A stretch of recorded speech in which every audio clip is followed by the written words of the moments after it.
Hello students, chapter structural organisation in animals, जिसमें हमने start किया था एनिमल टिश्यू को। इस एनिमल टिश्यू में हमने एपिथेलियल टिश्यू पढ़ लिया था और हमने स्टार्ट किया था यहाँ पर कनेक्टिव टिश्यू। कनेक्टिव टिश्यू में हमने पढ़ लिया था लूज कनेक्टिव टिश्यू। आज हम स्टार्ट करेंगे डेंस कनेक्टिव टिश्यू। अगर आपको याद हो तो लास्ट क्लास में हमने डिस्कस किया था कि जो कनेक्टिव टिश्यू है उसमें डिफरेंट टाइप की सेल्स थी और एक टाइप की सेल हमने पढ़ी थी फाइब्रोब्लास्ट सेल। तो फाइब्रोब्लास्ट सेल्स वो सेल्स थी जो इरेगुलर शेप की थी, अपने में से किसका फॉर्मेशन कर रही थी, फाइबर का फॉर्मेशन कर रही थी। और फाइबर के बारे में भी हमने बात की थी कि डिफरेंट टाइप के फाइबर्स होते हैं, कोलेजन फाइबर रहता है, इलास्टिन फाइबर रहता है। तो ये फाइबर किस तरह से अरेंज होते हैं, जब ये लूजली पैक्ड थे तब हमने इसको बोला था लूज कनेक्टिव टिश्यू। और डेंस कनेक्टिव टिश्यू में ये कैसे होंगे, एक दूसरे के बहुत पास पास में रहते हैं, ये क्लोजली अरेंज्ड रहते हैं, इसीलिए इस टिश्यू को नाम दिया गया है डेंस कनेक्टिव टिश्यू। तो यहाँ पर हम देखेंगे कि जो फाइबर है, जैसे कि हम बोल रहे हैं कि इस टिश्यू में फाइबर प्रेजेंट है, फाइबर क्लोजली अरेंज है, तो इन फाइबर्स का ओरिएंटेशन किस तरह से है, इसके ओरिएंटेशन के बेस पर इसे क्लासिफाई किया गया है डेंस रेगुलर कनेक्टिव टिश्यू में और डेंस इररेगुलर कनेक्टिव टिश्यू में।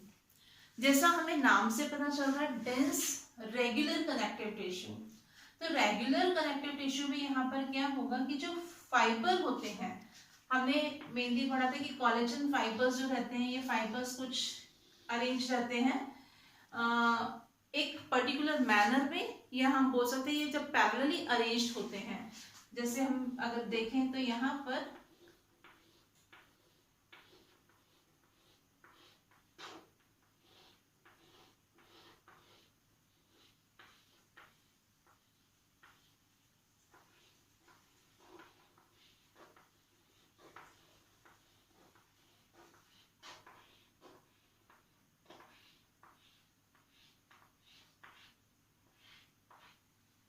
और इसके बीच बीच में है सेल्स,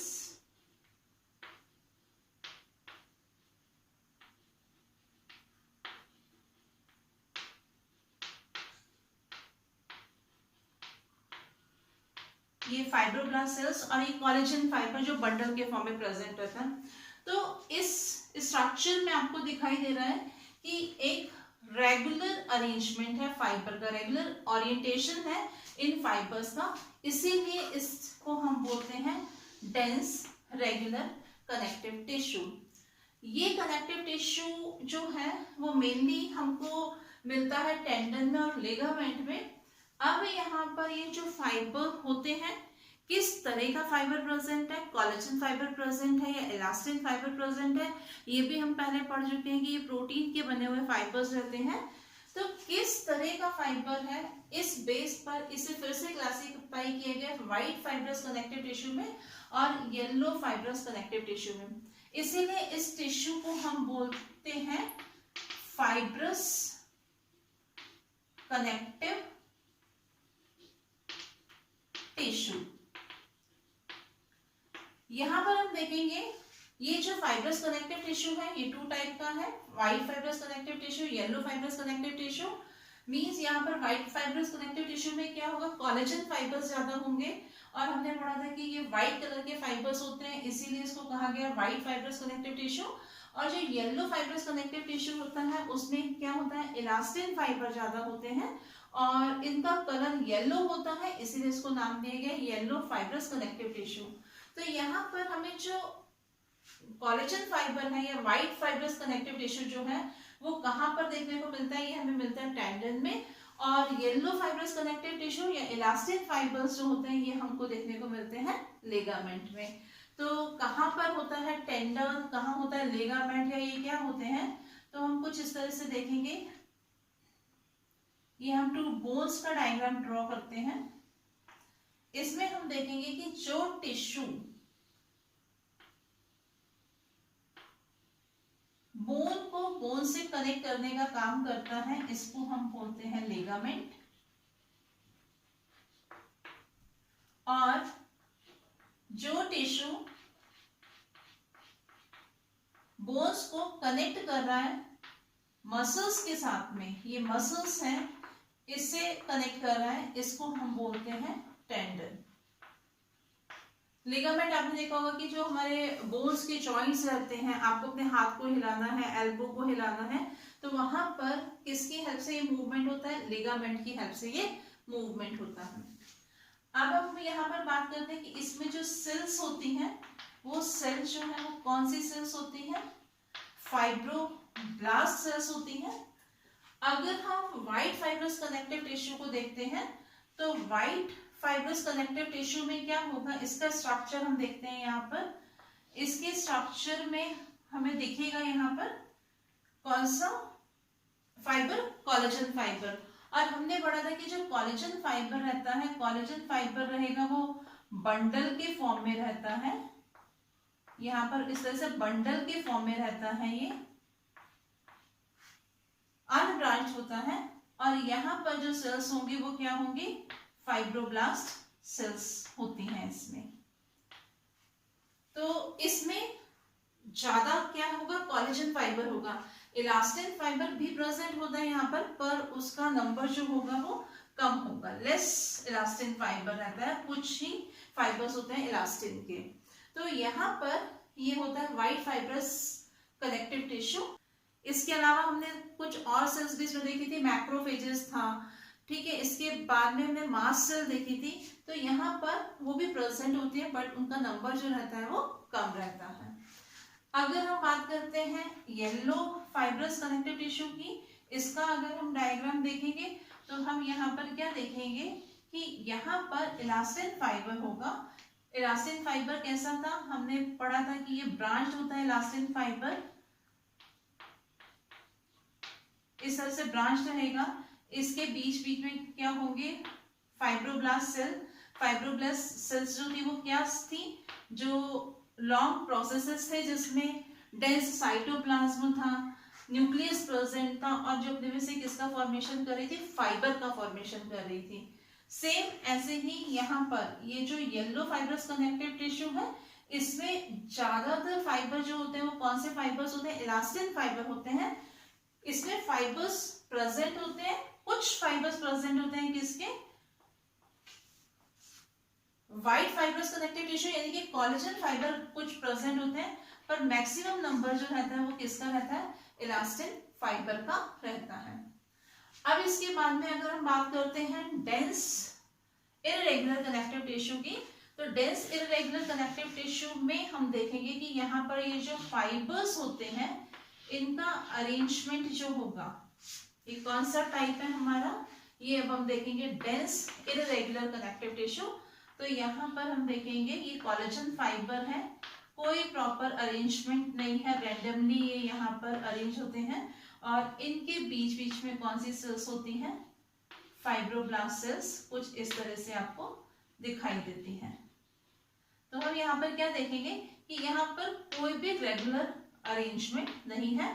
तो ये होता है हमारा डेंस इररेगुलर कनेक्टिव टिश्यू, जो कहाँ पर प्रेजेंट होता है? हमारी स्किन की एपिडर्मिस में ये टिश्यू हमको देखने को मिलता है। तो डेंस रेगुलर कनेक्टिव टिश्यू क्यों कहा इसे?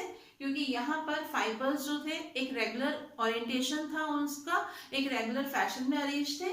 डेंस इररेगुलर कनेक्टिव टिश्यू क्यों कहा? क्योंकि यहाँ पर जो फाइबर्स थे वो एक इररेगुलर मैनर में अरेंज्ड है, रैंडमली अरेंज्ड होते हैं।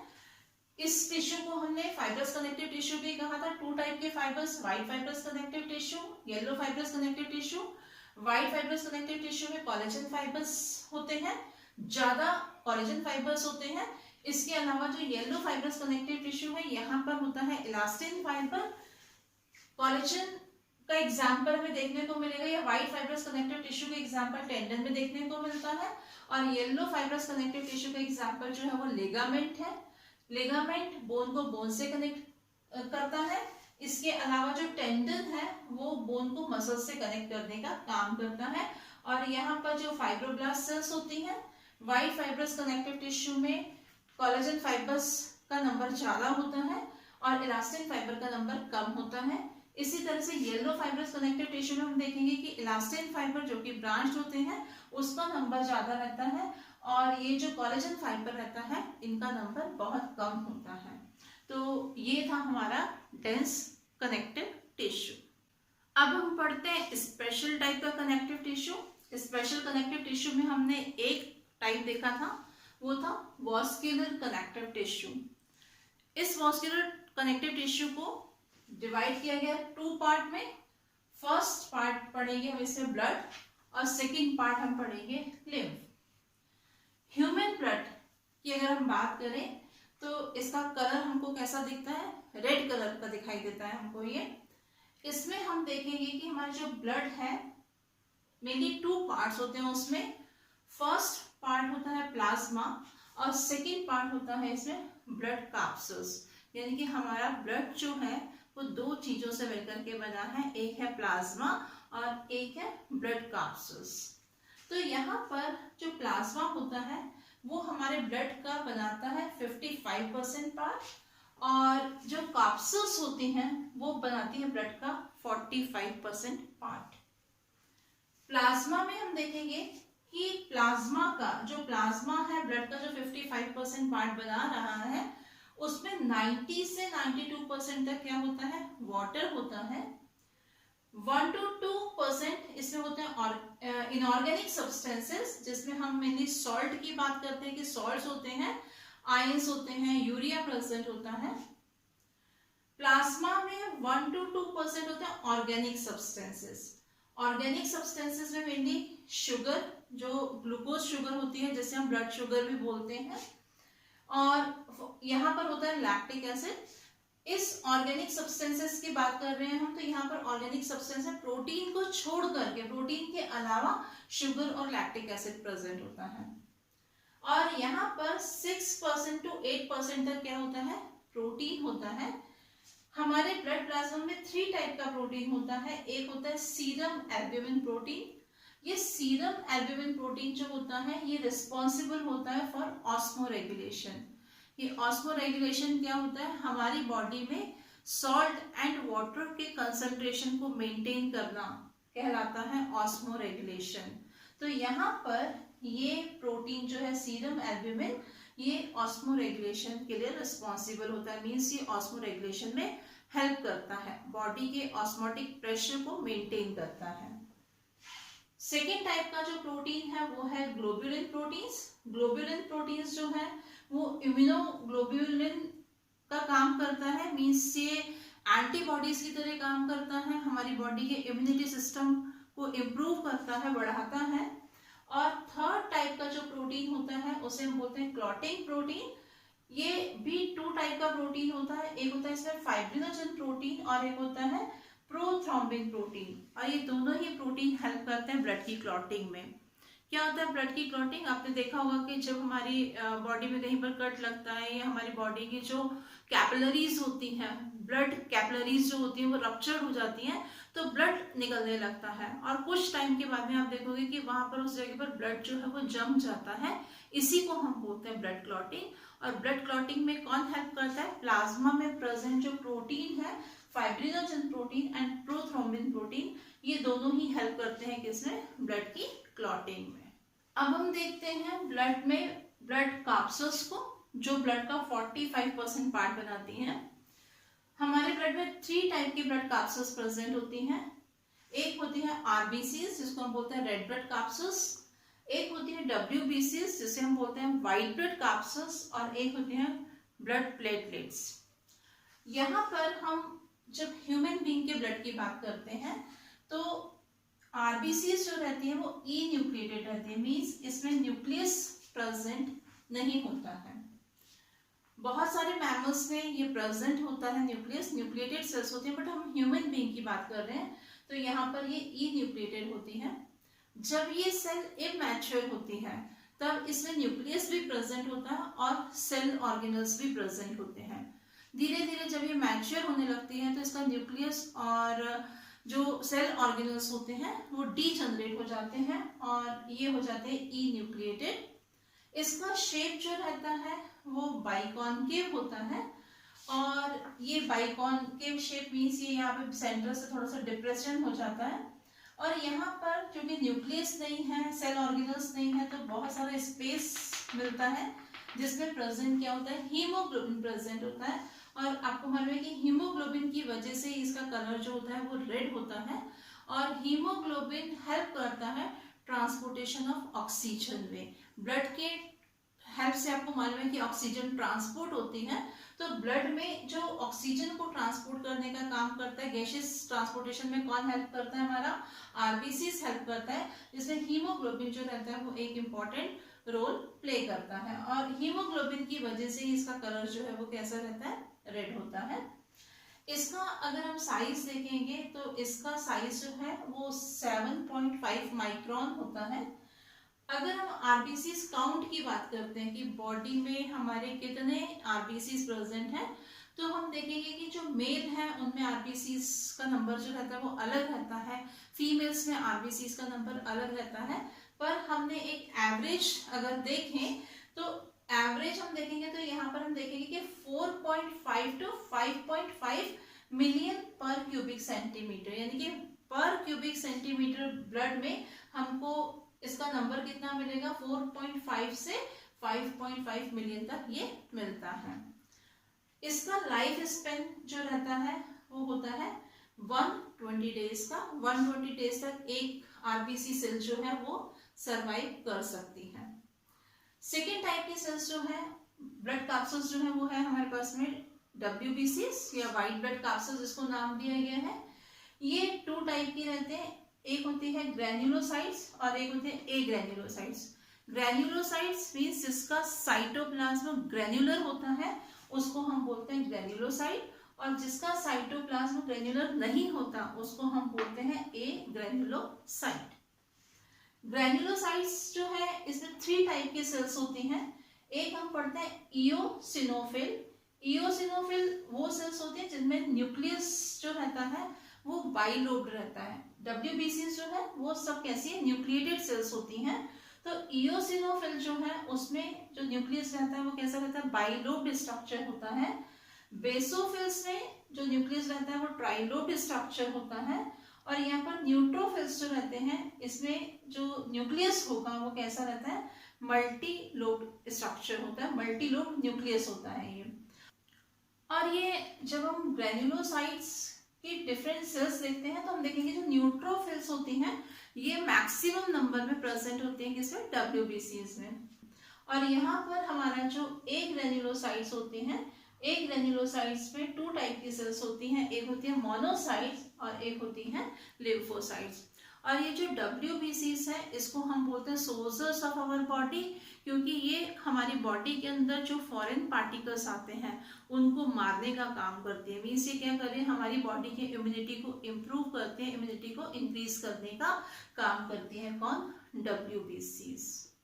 इसके बाद में हम बात करते हैं प्लेटलेट्स की। प्लेटलेट्स जो रहते हैं वो ओवल शेप के प्लेटलेट्स होते हैं। इसमें साइटोप्लाज्म जो रहता है वो डेंस साइटोप्लाज्म रहता है और सेंटर में कुछ इस तरह से अरेंज रहता है। ये जो प्लेटलेट्स होते हैं ये भी ई न्यूक्लिएटेड रहते हैं, इनमें न्यूक्लियस एब्सेंट होता है, पर यहाँ पर ये जो साइटोप्लाज्म रहता है वो सेंटर में डेंस फॉर्म में रहता है, इसीलिए हमको ऐसा लगता है कि इसमें ये न्यूक्लियस प्रेजेंट है, जबकि ये ई न्यूक्लिएटेड सेल्स होती हैं और ये हेल्प करती हैं ब्लड की क्लॉटिंग में। तो यहाँ पर ये ब्लड में जो डिफरेंट कैप्सूल्स होती हैं, आरबीसीज हैं, डब्ल्यूबीसीज हैं, प्लेटलेट्स हैं, तो इनका जो फॉर्मेशन होता है, ये जो बनती है वो एक इरिथ्रोपोइटिक टिश्यू जो कि हमारी बोन मैरो में प्रेजेंट होता है उसमें इनका फॉर्मेशन होता है। अब हम देखते हैं second type vascular connective tissue का, जो कि है लिम्फ। क्या होता है लिम्फ, ये आपने 10th क्लास में पढ़ा था कि हमारी बॉडी में डिफरेंट टाइप की ब्लड वेसल्स प्रेजेंट होती हैं। तो यहाँ पर हम ड्रॉ करते हैं उन वेसल्स को। तो हम यहाँ पर क्या देखेंगे, हार्ट से सबसे पहले जो एक आर्टरी निकलती है जिसको हमने एओर्टा नाम दिया था, एओर्टा डिवाइड होकर के फॉर्मेशन कर रही थी आर्टरीज का, आर्टरीज से फॉर्मेशन हो रहा था आर्टीरियोल का, और ये जो आर्टीरियोल रहते हैं ये अगेन रीडिवाइड होकर के इस तरह से ब्लड कैपिलरीज का नेटवर्क फॉर्म कर रहे थे। ये एओर्टा, यहाँ पर एओर्टा से फॉर्मेशन हुआ था आर्टरी का, ये आर्टीरियोल, और यहाँ पर थे ब्लड कैपिलरीज,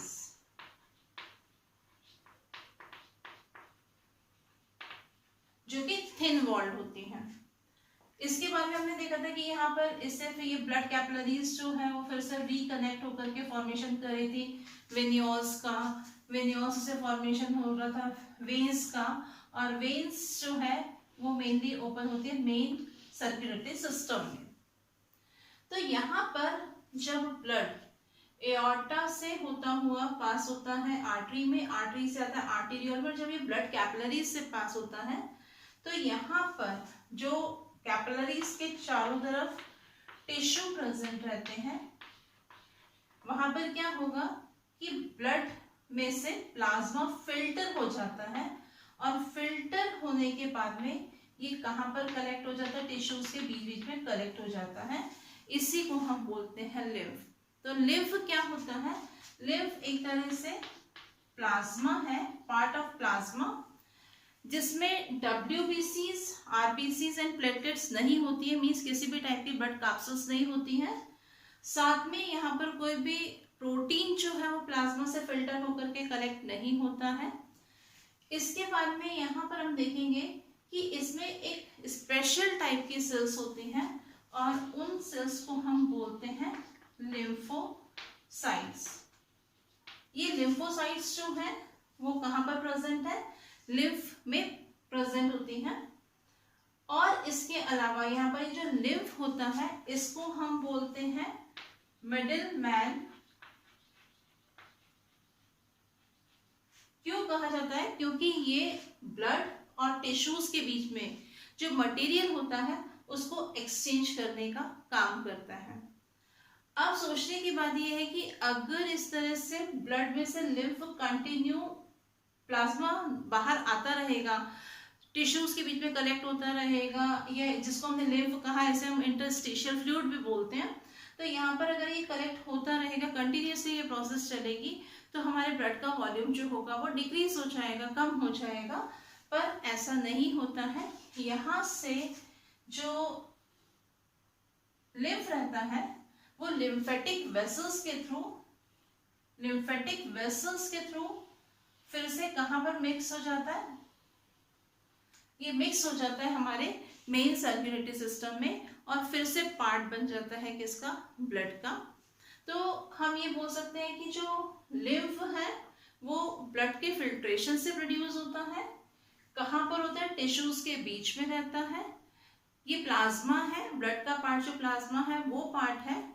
इसमें ब्लड कैप्सूल्स नहीं होती हैं, WBCs, RBCs, प्लेटलेट्स नहीं होती हैं, सिर्फ एक स्पेशल टाइप के WBC सेल्स होते हैं जिसको हम क्या बोलते हैं, लिम्फोसाइट्स बोलते हैं। और ये क्या काम करते हैं, मिडिल मैन का काम करते हैं, क्योंकि ये क्या कर रहे हैं, ये टिश्यूज और ब्लड के बीच में जो मटेरियल एक्सचेंज होता है उसका ये काम करते हैं।